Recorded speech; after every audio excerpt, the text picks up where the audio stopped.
Hello, dear viewers, and welcome to another enriching day of bringing life to Bible stories. Today, we will be exploring the incredible story of the Shunammite woman. The story offers invaluable insights that echo with strength, resilience, and unwavering trust, providing us with a guiding light through life's complexities. Have you ever wondered what it looks like to trust God in the face of impossible circumstances? Well, this story is a shining testament to how God can move in unexpected ways when we hold fast to our faith. Let's delve into this narrative to uncover the timeless wisdom it offers, empowering you on your own journey. Before we continue, we will love you to like this video and subscribe to channel, if you are yet. You can also share the lessons learned in the comments section.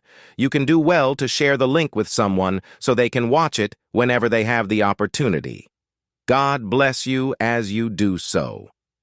In 2 Kings chapters 4 to 8, we meet a woman whose simple act of kindness towards the prophet Elisha opens the door to miraculous events, from the birth of her long-awaited son to his extraordinary resurrection. This story is not just about miracles, but it's about what happens when faith meets adversity, and how God provides even when life seems most difficult.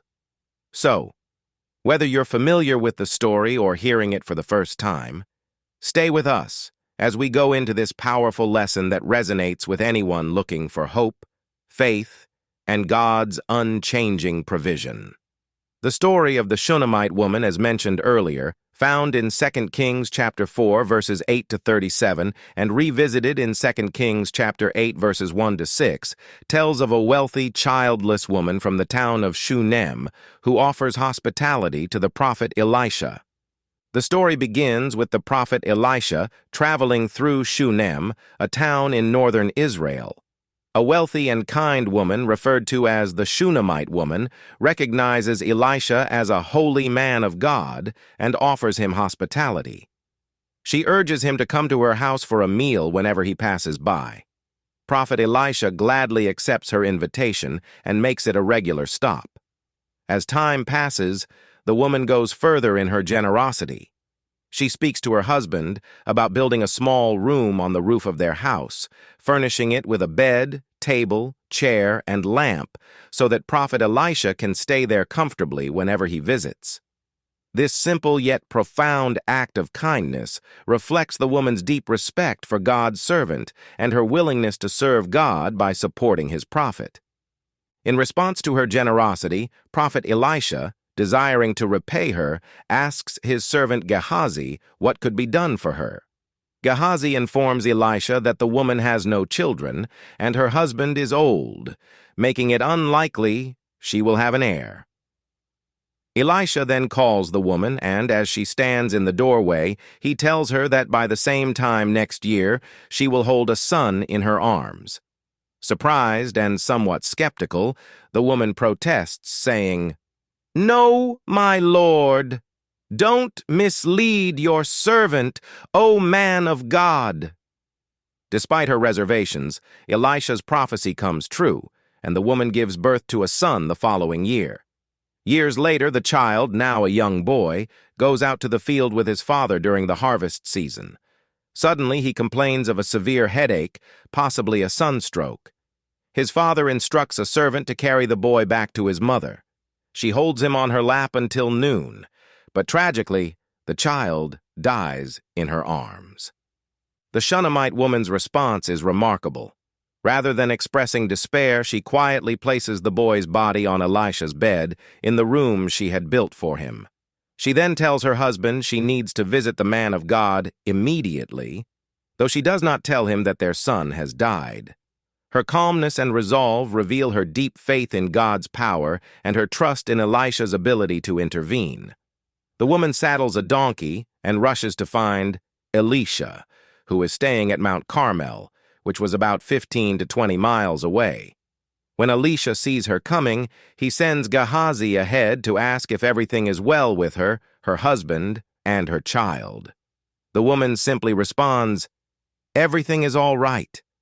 But when she reaches Elisha, she falls at his feet, grief-stricken, and cries out, "Did I ask you for a son, my lord? Didn't I tell you, don't raise my hopes?" Recognizing her distress, Elisha immediately sends Gehazi ahead with his staff to lay it on the boy's body, but the woman refuses to leave Elisha's side, insisting that he come with her. Elisha agrees and follows her back to Shunem. When Gehazi arrives and places Elisha's staff on the boy, nothing happens. Elisha arrives shortly after, goes into the room alone, and prays over the child. He then lies on the boy, placing his mouth, eyes, and hands on the child's body, a symbolic act that reflects intense personal prayer and reliance on God's power. The boy's body grows warm, but he does not yet awaken. Elisha walks back and forth in the room and then repeats the act, praying fervently. Suddenly, the boy sneezes 7 times and opens his eyes. Elisha calls Gehazi and instructs him to summon the boy's mother. When she enters the room, Elisha tells her, "Take your son." Overcome with gratitude and joy, she falls at Elisha's feet in worship, then takes her son and leaves. Several years later, Elisha warns the Shunammite woman of a 7-year famine that is about to come upon the land. He advises her to leave Israel and settle in another region until the famine is over. She follows his counsel and moves with her family to the land of the Philistines, where they remain for the duration of the famine. After 7 years, the woman returns to Israel, but her land has been taken over during her absence. She goes to the king to appeal for the restoration of her property. Remarkably, as she approaches the king, Gehazi, Elisha's former servant, is recounting to the king the miracles that Elisha had performed, including the resurrection of the Shunammite woman's son. When the king hears that the very woman Gehazi is speaking of has arrived, he is moved by her story.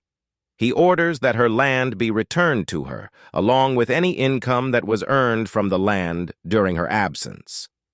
Once again, the Shunammite woman experiences God's provision and faithfulness, even after a time of hardship. This beautiful story has some important lessons that are applicable to our lives today. The first one is faith and perseverance. The Shunammite woman's unwavering faith is the heartbeat of her story. Faced with one of the most devastating events imaginable, which is the sudden death of her promised son, she refuses to surrender to despair. Instead of accepting the finality of death, she responds with remarkable faith and action. She does not allow grief to paralyze her, but immediately sets out on a mission to find Elisha, the man of God who had promised her the child in the first place.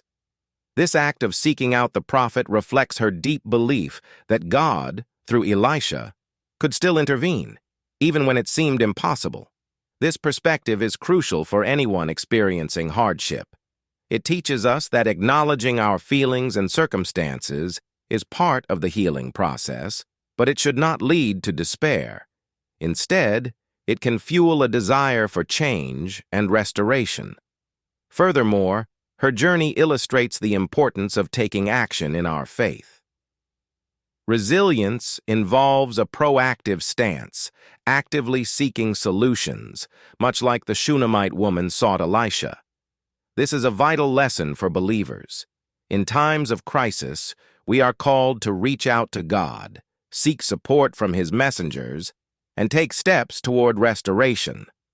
The Shunammite woman's example emphasizes that while we may encounter significant obstacles, our faith can empower us to move forward, even when the path is unclear.